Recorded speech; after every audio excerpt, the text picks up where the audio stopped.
Hello दोस्तों, कैसे हैं सब। मैं हिमांशु स्वागत करता हूं आप सबका आपके अपने चैनल कॉमिक वर्ल्ड पर।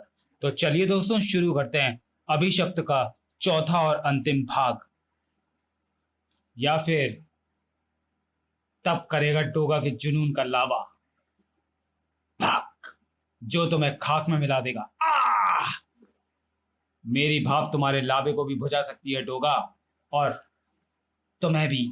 उफ, ऐसा लग रहा है बदन में जान ही नहीं है। शायद मैं निर्जलन का शिकार हुआ हूं। डोगा और कोबी तो बेबस हो गए थे। अब सारी आस एक ही शख्स पर टिकी हुई थी, नागराज पर। आ! इतना बेसुरा रियलिटी शो के सिंगर भी नहीं गाते, जिनको जजेस को इतने तीखे कमेंट सुनने पड़ते हैं। अक! भाम! तू तो डेंजर जोन में ही जाने लायक नहीं है। तूने गूची को मार दिया, अब किसी लायक तू भी नहीं रहेगा। अरे वाह, हमारे रक्षक तो बहुत जल्दी धराशायी हो गए। सोचा ना था यह काम इतना आसान होगा। तो हम फिर से शुरू करें। आह, ये तुम क्या कर रहे हो। तुम लोगों का काम खत्म हो चुका है, इसलिए अब तुम्हें भी खत्म हो जाना चाहिए। हाँ, और अगला नंबर तुम्हारा है नरहरी। जब सेना ही नहीं रहेगी तो राजा का क्या काम। काम तो तुम्हारा भी इस दुनिया में नहीं है। तुम ठीक कैसे हो गए। ये तो सिर्फ पानी था। अगर मेरा सारा लहू भी निकल जाता ना, डोगा फिर भी खड़ा हो जाता। सिर्फ डोगा ही नहीं, हम भी ठीक हो गए हैं। तुम लोग ठीक कैसे हो गए। नागराज मौका भांपते ही इच्छाधारी कड़ों में बदल गया था, जिसके कारण आर पार उसे पूरी तरह नुकसान नहीं पहुंचा पाया। और मेरे आभूषणों की शक्ति को ज्यादा देर तक कीलित नहीं किया जा सकता। मेरे इस विराट रूप के बारे में क्या विचार है। आह! Absorb, release. आह नहीं। नागराज, डोगा, तुम, अच्छा हुआ तुम मिल गए। मैं तुम्हें ही विराट रूप से असली रूप में आ गया श्याम शास्त्री। भाम! ये क्या, कहानी का मेन विलन ही खत्म। ये कहानी का मेन विलन नहीं था। मैंने इसकी आंखें देखी थी। ऐसा लग रहा था कि जैसे ये जो कुछ कर रहा था नींद में कर रहा था। मैंने भी एक चीज गौर की थी। मैंने राम शास्त्री का इंटरव्यू टीवी में देखा था। इसकी बॉडी लैंग्वेज बिल्कुल बदली हुई थी। ऐसा लग रहा था जैसे ये नहीं। तुम लोग क्या कह रहे हो, मेरे पल्ले कुछ नहीं पड़ रहा। मैं बस इतना जानता हूँ कि मेरा काम पूरा हुआ। अब मैं चला वापस जंगल। दुनिया जाए भाड़ में मेरी बला से। उजाला, तुम्हारी आंखें ठीक हो गई, यानी तुम्हारे अंधेपन की वजह म्यूटेंसी थी। हाँ डोगा, और ये वही जगह है जो मेरे सपने में आती थी। और वो अनजान शख्स ये है। यही है वो शख्स जिसकी शक्ल क्लियर नहीं दिखती थी। यही है सारे फसाद की जड़। ओह माय गॉड, ये तो ठीक वही सिचुएशन है जो मेरे सपने में आती है। यानी मैं मरने वाली हूं। नहीं, ये सब क्या है। थाए थाए थाए। शायद दुनिया को ऑलराउंडर की सच्चाई का पता चल गया और सरकार ने हमें अभिशप्त करार देकर खत्म करने के ऑर्डर जारी किए होंगे। इन सब के जिम्मेदार तुम हो। ये सब तुम्हारा किया धरा है। उजाला द्वारा तुम्हें पहचानने के बाद ये साबित हो गया कि तुम ही ये सब कर रहे थे। और तुम्हारे लिए सब करना बहुत आसान था, क्योंकि सारे म्यूटेंट तुम्हारा आदेश मानते थे। ये सब झूठ है। अपनी जुबान को लगाम दे कुत्ते की तुम, वरना इन्हीं नाखूनों से नोच डालूंगा। तुम लोग आपस में लड़ना बंद करो। एक सपने को आधार बनाकर हम नरहरी को दोषी नहीं मान सकते। फिलहाल हमें अपना ध्यान बाहर आई फोर्स से निपटने में लगाना होगा। हमें पता है इस बिल्डिंग के अंदर सारे लोग म्यूटेंट हैं। आपको चेतावनी दी जाती है कि आत्मसमर्पण कर दें, वरना पूरी बिल्डिंग उड़ा दी जाएगी। अब क्या होगा चीफ, अगर हमने आत्मसमर्पण नहीं किया तो शर्तियां मारे जाएंगे। तुम लोग गलती कर रहे हो। इस इंसान पर भरोसा रखो, और अगर कर भी दिया तो बचेंगे फिर भी नहीं। तुम लोग गलती कर रहे हो इस इंसान पर भरोसा करके। तुम लोग मुझे थोड़ा सोचने या यूं ही सोचने दोगे, या यूं ही बड़बड़ाते रहोगे। अब तो हमारे पास कोई शक्ति भी नहीं बची। और तुम मिस उजाला, देखो पता नहीं तुमने क्या देखा, मुझे नहीं मालूम। पर फिलहाल अपना मुंह बंद रखो। पता नहीं मुसीबत से कैसे। 1 मिनट, आत्मसमर्पण की तैयारी करो। नरहरी के दिमाग में जो भी प्लान था, उसका असर बाहर निपट रहे हीरोज पर भी पड़ा था, क्योंकि वो लड़ने के बजाय खिसकने की सोच रहे थे। साए धाए। इंसान कहीं के। अगर नरहरी ने मजबूर ना किया होता तो मेरे बजाय ये सब भाग रहे होते।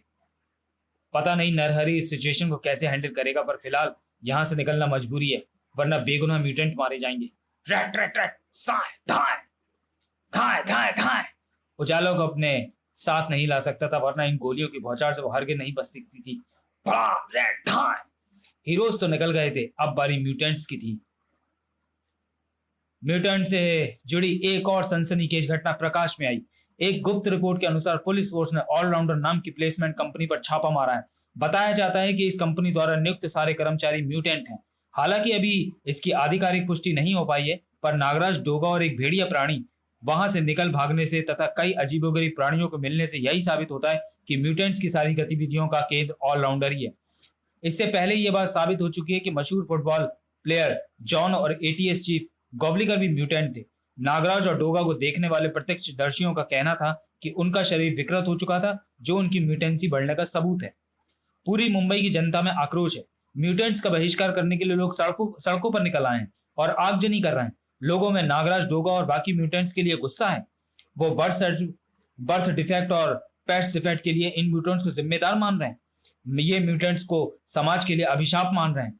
ताजा सूचना यह है कि आक्रोशित भीड़ ने ऑलराउंडर की बिल्डिंग पर भी हमला किया, जहां से कथित म्यूटेंट्स को गिरफ्तार किया गया था।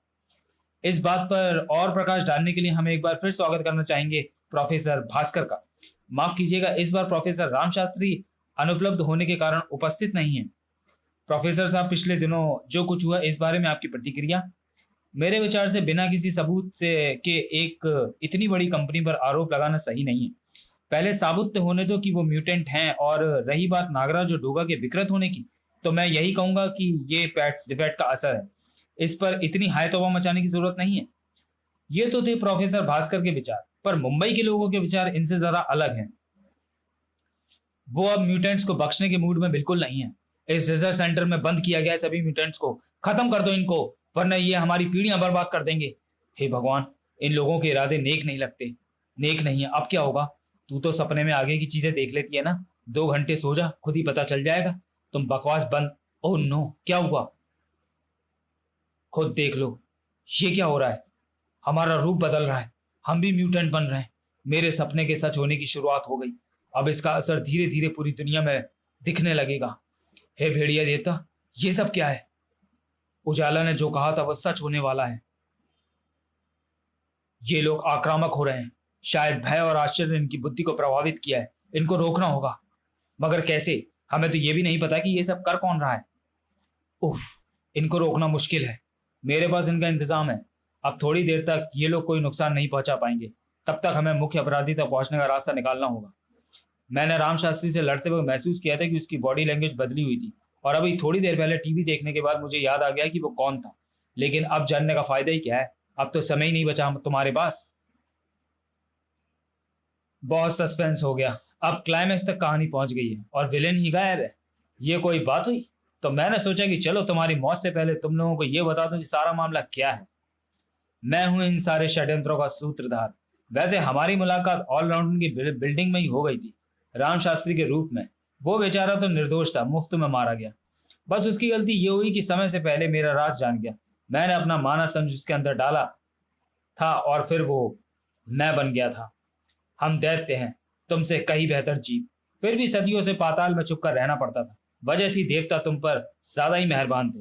हम पर तुम्हारा कोई भी मानवीय अस्त्र बेअसर है, यहाँ तक कि एटम बम भी। खतरा था तो सिर्फ दिव्यास्त्रों से, जो देवताओं ने तुम लोगों को थोक के भाव में दे रखे हैं। दिव्यास्त्रों के विकिरण से हमें म्यूजेल भी पूर्ण रूप से बचा नहीं पाता था। पहले हमें ये सब पता नहीं था, पर हम सदियों से तुम इंसानों के बीच रूप बदलकर घुलते मिलते रहे थे। जैसे जैसे विज्ञान से हमारा परिचय हुआ तो हमें अपनी शक्तियों पर शोध करने में आसानी होने लगी। तब हमें पता चला कि हमारी शक्तियों का स्रोत था म्यूजेल, जो हमें हर तरह के अस्त्र विकिरण से बचाता था। लेकिन हमारे अंदर इतनी मात्रा नहीं थी कि दिव्यास्त्रों से बच सके। तब मैंने शोध कर पता लगाया कि अगर हमारे अंदर म्यूजेल का स्तर बढ़ जाए तो हम अभेद हो सकते हैं। पर समस्या ये थी कि शोध के लिए बहुत ज्यादा मात्रा में म्यूजेल चाहिए था, जो कि हमारे पास था नहीं। फिर मुझे पता चला कि मुंबई में एक क्रिस्टल डोम है जिसमें म्यूजेल बहुत ज्यादा मात्रा में है।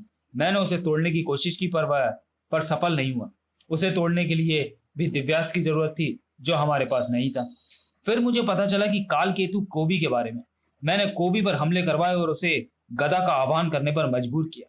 गदा प्रकट होते ही मैंने उसकी चोरी करवाई और डोम को तोड़वा दिया। मेरा काम तो हो गया, पर डोम टूटते ही सदियों से सोए जो म्यूटेंट जाग गए।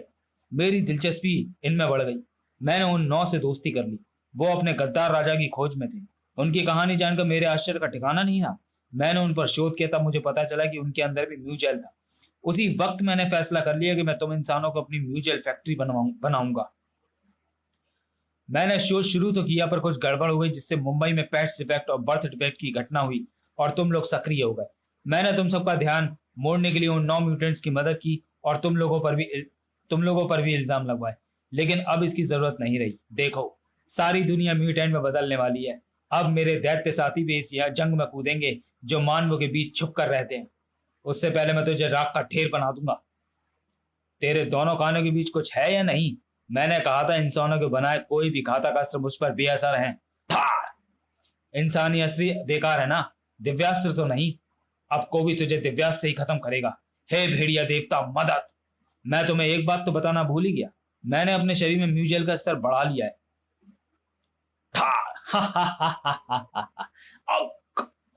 देखता हूं तेरा म्यूजल तुझे मेरे जहर से भी बचा सकता है या नहीं। अफसोस, तुम्हारा जहर भी मेरा कुछ नहीं बिगाड़ सकता, पर मेरी शक्ति तुम्हें धूल जरूर चटा सकती है। आह! उफ! मेरे जहर ने मुझ पर ही उल्टा असर दिखा दिया, पर यह असर ज्यादा देर नहीं रहेगा। मेरे सूक्ष्म सब जल्दी इसे ठीक कर देंगे। अब मैं अजय हूं और जल्द ही मेरी जाति भी अजय होगी। फिर हम पूरे ब्रह्मांड पर राज करेंगे। हमें रोकने वाला कोई नहीं होगा, कोई भी नहीं। Research centre. नागराज तुम? हाँ, मुझे तुम्हारी मदद की जरूरत है। तुम्हें मेरे साथ चलना होगा, मगर हम जाएंगे कैसे, यह सोचना मेरा काम है। अग्निका, बाहर आओ। दूसरी तरफ यही वो स्थान है जहां इन दुष्ट दैत्यों ने अपना अड्डा बनाया हुआ है। म्यूटेंट बने इंसानों की एनर्जी यही खींची जा रही है। ये लोग बच कैसे गए? उफ, प्रक्रिया शुरू हो चुकी है। मैं अब यहाँ से नहीं हट सकता। अब सारी म्यूटेंट्स की म्यूचुअल में मैं यहीं से खींच सकता हूँ। मुझे जल्दी मुंबई में फैले हमारे सारे एजेंटों से संपर्क कर उन्हें यहाँ बुलाना होगा। अगर ये अंदर आने में सफल हो गए तो सारा प्लान चौपट हो सकता है। गुड, हमारे सारे एजेंट्स अड्डे की तरफ बढ़ रहे हैं। ये क्या है नागराज? ये वज्र है, जो पहले भी इन दैत्यों का काल बना था। नरहरि की मदद से मैं इसे ढूंढ पाया। अब ये इन दैत्यों का समूह नाश करेगा।